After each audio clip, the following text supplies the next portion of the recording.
Zombie Apocalypse.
Assalamualaikum, kita jumpa lagi dalam kelas PDPR kita. Jadi kita sambung kelas PDPR kita kepada tajuk yang seterusnya, iaitu tambah dan juga tolak isi padu cecair. Okey, kita lihat situasi yang pertama untuk melibatkan tambah ya. Okey, selepas mencampurkan cat dan air, bapa Amon menggunakan 500 ml campuran itu untuk mengecat dinding. Berapakah baki dalam mililiter isi padu campuran tersebut? Okey, di sini kita boleh lihat, kalau kita lihat daripada ayat matematik ini, okey, operasi yang pertama adalah tambah dan operasi yang kedua adalah tolak. Dari mana dia dapat operasi tambah? Okey, tambah ini dapatnya daripada ayat ni, mencampurkan cat dan juga air. Okey, ini adalah jumlah. Bila jumlah, operasinya adalah tambah. Sebab tu dalam ayat matematik di bawah itu dia menunjuk kepada operasi tambah. Kemudian tolak. Yang mana kenapa tolak? Sebab dia menggunakan 500 ml campuran dan juga dia nak tahu baki. Sebab tu kita guna operasi tolak. Okey, dan kita akan dapat jawapan dia. Okey, untuk jawapan dia pula, untuk yang ini, saya lebih suka cara adalah kita menyelesaikan, kita tukar unit dulu, nampak ni. Dia tukar unit siap-siap dulu. Okey, saya suka cara macam ni, dia tukar siap-siap supaya jawapan pun kita dalam jawapan. Dia nak jawapan ni dalam ml. Jadi, sebab tu kita tukar siap-siap. Okey, kita pergi kepada yang kedua. Okey, yang kedua ini pula, dia bagi liter, dia bagi mililiter dan dia nak dalam liter dan juga mililiter dan dia guna kaedah yang pertama. Kita tengok sini kaedah yang pertama adalah dia tidak dia tambah macam biasa lah, macam konsep biasa, cuma dia letak unit-unit dia ml dengan juga ml. Okey, jadi dia tambah macam biasa, dia tak ada buat pembahagi dah, T-form dan sebagainya. Ini kamu boleh guna kaedah yang pertama. Okey, apa beza dengan yang nombor 3? Nombor 3 ni namanya, kalau saya panggil saya tak tahu orang lain panggil apa. Kalau saya panggil namanya T-form. Kenapa? Sebab bentuk dia dah bentuk T-form macam ni. Okey. Dan saya lebih suka antara 2 dan 3, saya lebih suka cara yang ketiga ni lah. Saya lebih suka sebab dia nampak lebih jelas dan lebih bila orang melihat pun dia lebih mudah faham lah. Okey, dia mudah faham. Okey. Cuma yang ni dia selesaikan. Dia nak liter dan mililiter, dia selesaikan cara macam ni lah. Jadi ada 2 situasi. Soalan yang lebih kurang sama, dia nak liter dan mililiter, tapi ada 2 situasi ataupun 2 kaedah kamu boleh guna. Okey, kaedah yang pertama, kamu tambah dan tolak terus. Kaedah yang kedua adalah kamu jadikan dia sebagai T-form terlebih dahulu. Okey, jadi itu saja. Okey, seterusnya. Kita pergi kepada slide yang seterusnya. Okey, ini pula dia nak ml. Bila nak ml dan dia bagi ada soalan dia dalam liter, kalau saya akan guna kaedah, saya tak akan guna kaedah macam ni. Tetapi kalau kamu nak guna kaedah macam ni pun tak ada masalah. Okey, boleh. Okey, tidak ada isu di situ. Okey, tapi yang kaedah saya ialah saya suka tukarkan ini dulu. Okey, tukarkan dia terus kepada mililiter. Okey.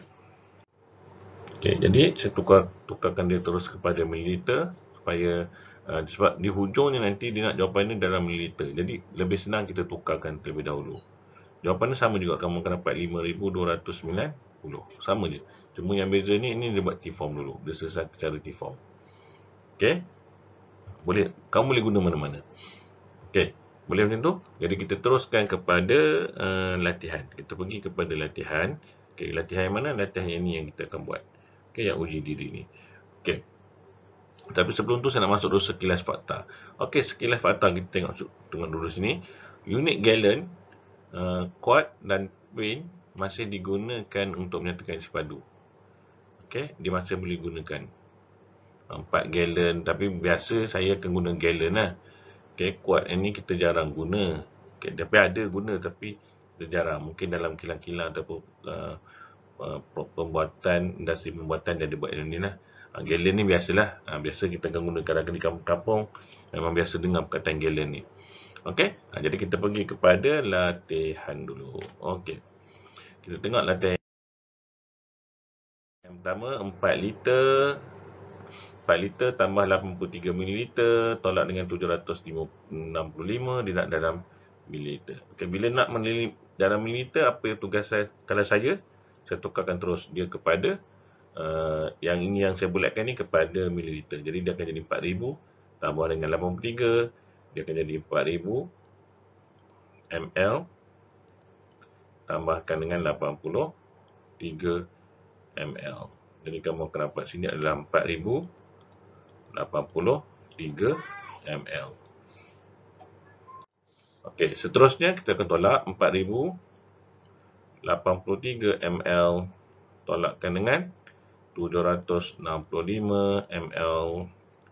Jadi kamu akan dapat nilai dia adalah sini tolakkan jadi 7, sini akan jadi 8 ml. 1 ni akan jadi 33.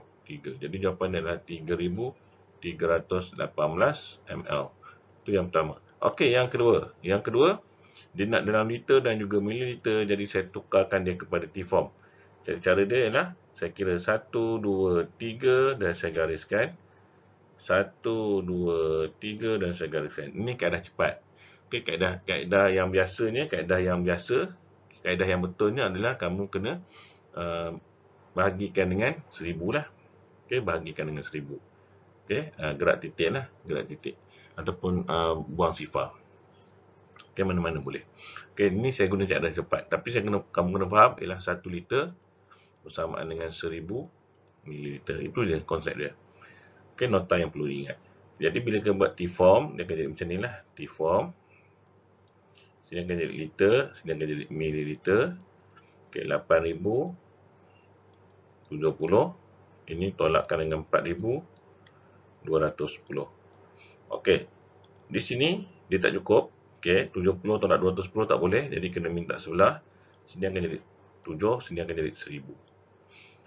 Okey, sebab ni 1 liter bila pindah sini dia akan jadi 1000. Okey, 1000 tambah 70 dia akan jadi 1070. Jadi bila kamu tolakkan dia akan jadi sini 60, sini akan jadi 8, sini akan jadi 3. Okey, selesai satu bahagian yang tolak. Kita nak buat yang tambah pula. Tambah 8 liter. Jadi tak ada masalah. Jadi kita buat sini ialah 3 liter T-form dulu. T-form. Ini kaedah saya guna T-form. Kamu boleh guna kaedah yang pertama tadi yang nombor kutip ni, tak ada masalah. Ini sini 3 liter 860 mililiter. Okey, sini tambahkan dengan 8. Okey. Kita akan dapat sini 860 mililiter. Sini akan jadi 11. Okey, 11 liter. Jadi jawapannya adalah 11 liter 860 mililiter. Okey, mililiter. Okey, seterusnya kita pergi kepada soalan seterusnya. Okey, soalan seterusnya adalah dia bagi dalam liter, mililiter, dia nak dalam mililiter. Saya nampak je mililiter, saya nampak je liter, saya tahu dah bahawa saya kena tukar unit terlebih dahulu. Ada 2 unit yang perlu tukar ini. Jadi ini bila tukarkan dia akan jadi 7030. Okey. Ini akan jadi tolakkan dengan 1800. Okey, bila saya tukar unit, saya tak perlu nak buat T-form. Saya guna kaedah tolak biasa. Okey, sebab dia hanya 1 unit saja. T-form ni bila 2 unit yang berbeza. Okey, itu saya guna T-form. Kalau 1 unit saya tak guna T-form lah. Okey, ni akan jadi 30. Sifar 3. Sini akan jadi 2. Ini akan jadi 5. Okey, jadi 5000 kita tambahkan pula 5230 mililiter tambahkan dengan 6162 mililiter. Ingat, jangan lupa mililiter di sini Kamu tambahkan dari 2, 9, 3, dia akan jadi 11. Jadi jawapan dia adalah 11,392 mililiter. Okey, seterusnya. Okey, contoh yang seterusnya. Okey, dia bagi mililiter, dia bagi liter, dia nak dalam liter dan juga mililiter. Okey, ni macam mana? Sama juga kita bahagikan siap-siap macam tu. Kita bagi ni cara cepat yang saya tunjuk bagi siap-siap macam tu. Jadi kamu buat T form dia. Okey, bila kamu buat T form, sini liter, sini mililiter. Okey, boleh tambah 2, sini jadi 413. Okey, ini akan jadi tambahkan dengan 6, ini akan jadi 870. Okey, jadi bila kita tambahkan dia, 3, akan jadi 8, sini akan jadi 12. Okey, sini akan jadi 8. Okey. Okey, bila macam ini, okey, untuk saya sebab dia nak tolak kan, dia nak tolak macam ni. Jadi saya biarkan dahulu. Okey, dia akan jadi macam ni lah. Saya bawa dia ke sini lah. Saya tolak terus sini lah. Dia akan jadi 5. Sini akan jadi 0, 9, 0. Okey. Bila kamu tolakkan dia, sini akan jadi 3. Okey, 8 tak cukup. Dia akan minta sebelah. Okey, dia akan jadi sini. 9, dia akan jadi 1. Sini akan jadi 1 kan. Okey, sini akan jadi 3. Okey, bila macam ni, kamu tengok balik bila macam ni. Okey, liter, mililiter. Dia ada dua kaedah lah. Ini saya guna kaedah yang pertama dulu lah. Ini 3, ni akan jadi 1193. Okey, bila macam ini dia lebih kan. Jadi kamu tolakkan dengan 1000. Yang ni kamu kena tambahkan dengan 1. Jadi ni sini akan dapat 193. Sini akan dapat 4. Okey, jadi jawapan dia 4 liter 193 mililiter. Kamu nak tukar dulu siap-siap pun tak nak masalah. Okey, kamu pindahkan ini. Dia pindahkan 1 sini, dia akan jadi 9. Sama juga. Okey, dia akan jadi 9 sini. Pun sama. Jawapan dia sama juga. 4 liter 193 mililiter. Okey, jadi itu saja perkongsian saja untuk hari ini. Harap kamu dapat manfaat daripadanya. Tak banyak pun sedikit. Alhamdulillah, syukur bagi saya. Jadi kita akan jumpa lagi dalam kelas yang akan datang. Selamat belajar, selamat berusaha. Anda hebat. Terima kasih. Kita jumpa lagi. Bye.